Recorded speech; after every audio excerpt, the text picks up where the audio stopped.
নবপ্রযুক্তি কাজে লাগিয়ে শহরে দ্রুতগামী ট্রাম চালানোর চিন্তা ভাবনা চলছে, বললেন পরিবহন মন্ত্রী অর্জুন সিং।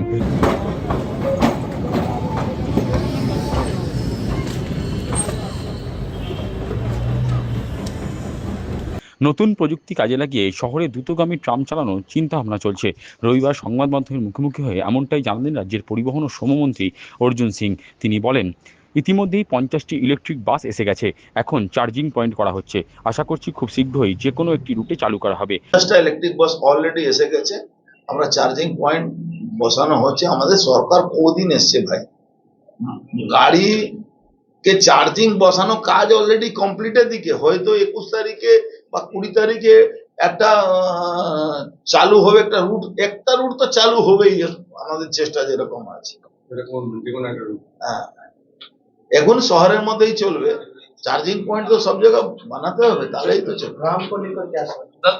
দেখুন, কলকাতায় ঐতিহ্য তো ফেরান দরকার আছে, কিন্তু ওই পুরনো আমলে পুরনো ওই রাস্তা পুরনো ওই সিস্টেমে না করে বিদেশি নতুন টেকনোলজি যদি আমরা ভারতবর্ষে, আমাদের তো মোদিজি লোকাল ফর ভোকালের কথা বলেন, তো সেই হিসাবে আমরা ওই টেকনোলজি মানে একটা করে যাতে এখানেও স্পিডে চলে, মানুষ যাতে উপকৃত হয়, রাস্তা যানজট না হয়, সেই ব্যবস্থা আমরা আমাদের সার্ভে চলছে, আমরা আনবো ওটাকে। আমাদের আনার একটা মানে কলকাতার বাসীদের জন্য একটা সরকারি বাস পরিষেবা নিয়ে রাজ্যের পরিবহন মন্ত্রী বলেন, শুধু নোয়াব ঘোষপাড়া রোড নয়, কল্যাণী এক্সপ্রেসওয়ে সোদপুর মুড়াগাছা থেকে কল্যাণী এইমস পর্যন্ত সরকারি বাস চলবে। তাছাড়া কাঁচরাপাড়া থেকে ব্যারাকপুর কোর্ট এবং ব্যারাকপুর কোর্ট থেকে এসপ্ল্যানেড পর্যন্ত সরকারি বাস চলাচল করবে। পাশাপাশি কাঁচরাপাড়া থেকে ব্যারাকপুর পর্যন্ত 85 নম্বর বাস রুটকে সচল করা হবে। তার কটাক্ষ, তৃণমূল 85 নম্বর বাস রুট তুলেই দিয়েছে। বাস মালিকদের তিনি বলেছেন, বাস চালানোর জন্য এবার থেকে আর গুন্ডা ট্যাক্স দিতে হবে না। রোড শুধু নয়, কল্যাণী এইমস থেকে আমরা চালাবার চেষ্টা করছি, যাতে খুব কম হলেও আমাদের মোড়াগাছি মোড় অব্দি তো চালাবার একটা চেষ্টা করছি, যাতে এই রুটের লোকেরা কিন্তু কোনো বাস সেবা নেই কল্যাণী রোডের উপরে। তো আমি এটা আমার কাছে অনেক ডিমান্ড এসছে, এটা চালাবো। ঘোষপাড়া রোড তো চলবে, বীজপুর টু মানে কাঁচরাপাড়া যেখান থেকে 85 চলতো, আমাদের ব্যারাকপুর পোর্ট অব্দি, ব্যারাকপুর পোর্ট থেকে এক্সপ্ল্যানেড অব্দি, এটা আমাদের পরিকল্পনার মধ্যে আছে। সেই কাঁচরাপাড়া থেকে ঘোষপাড়া রোড ব্যারাকপুর পর্যন্ত সরকারি বাস চলবে, প্রাইভেট বাস তো নেই, সরকারি বাস তো নেই, তো চালাতে তো হবে। 85 রুট তো বন্ধ হয়ে গেছে। হ্যাঁ, 85 রুট তো তৃণমূল তুলে দিয়েছে, আমরা ওটাকে আবার পুনর্জীবন দেওয়ার চেষ্টা করছি। ওটাও চলবে এবং সরকারিও চলবে। ওটাও আমি মালিকদের সঙ্গে কথা বলেছি যে আপনারা বাসটা চালান, আপনাদের আর ট্যাক্স দিতে হবে না। ট্যাক্স মানে কি, সরকারি ট্যাক্স দিতে হবে, ওই প্রাইভেট ট্যাক্স ওই তৃণমূলের যে ট্যাক্স ছিল, ওটা জিটি ট্যাক্স, গুন্ডা ট্যাক্স যাকে বলা যায়, সেটা দিতে হবে। প্রসঙ্গত, শনিবার রাতে কালীঘাটে তৃণমূলের বৈঠকে তুমুল ঝগড়ায় জড়ান অভিষেক ও কুণাল। এ প্রসঙ্গে মন্ত্রী অর্জুন সিং বলেন, তোলাবাজি ছাড়া তৃণমূল দলের কোনো এজেন্ডা ছিল না, আগামী দিনে তৃণমূল দলটাই উঠে যাবে। দেখুন, তৃণমূল, আমি আগেও বলেছিলাম, তৃণমূল হলো সরকারি দল। এই দলটা যেদিন সরকার চলে যাবে, এই দলে কিচ্ছু থাকবে, এদের কোনো আইডিওলজি নেই, এদের কোনো শুধু তোলাবাজি ছাড়া এই দলের তো কোনো এজেন্ডাই ছিল না। সেই জন্য দলটা ভেঙে মানে শেষ হয়ে যাচ্ছে। এই জন্য এইটা নিয়ে খুব বিশেষ আপনারা ওই পুনর্জীবন দেওয়ার চেষ্টা করছেন।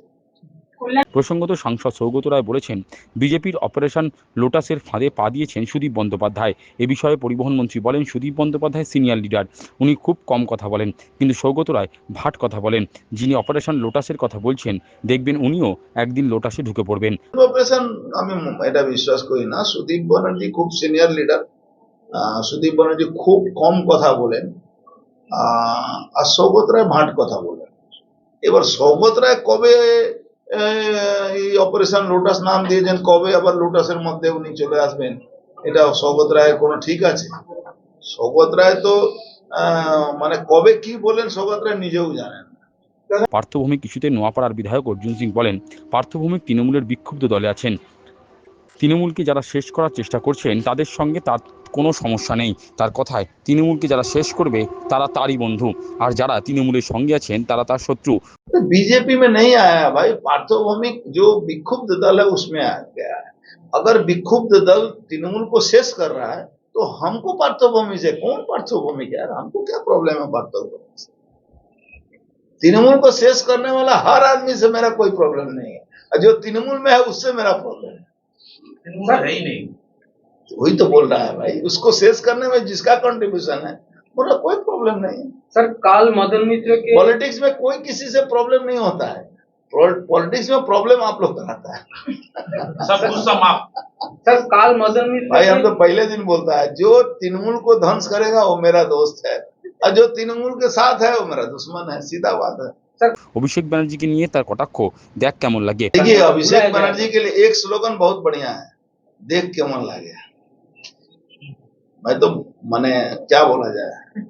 প্রসঙ্গত এদিন ব্যারাকপুর ওয়ারলেস গেট সংলগ্ন জেলা কার্যালয়ে কেন্দ্রের মোদী সরকারের 12 বছর বিশ্বাসের উন্নয়নের জনকল্যাণের এই উপলক্ষে সাংবাদিক সম্মেলনের আয়োজন করা হয়েছিল। উক্ত অনুষ্ঠানে হাজির ছিলেন বিজেপি রাজ্য কমিটির সাধারণ সম্পাদিকা লকেট চট্টোপাধ্যায়, ব্যারাকপুর জেলা সভাপতি তাপস ঘোষ, ব্যারাকপুরের বিধায়ক কৌস্তব বাগচি প্রমুখ।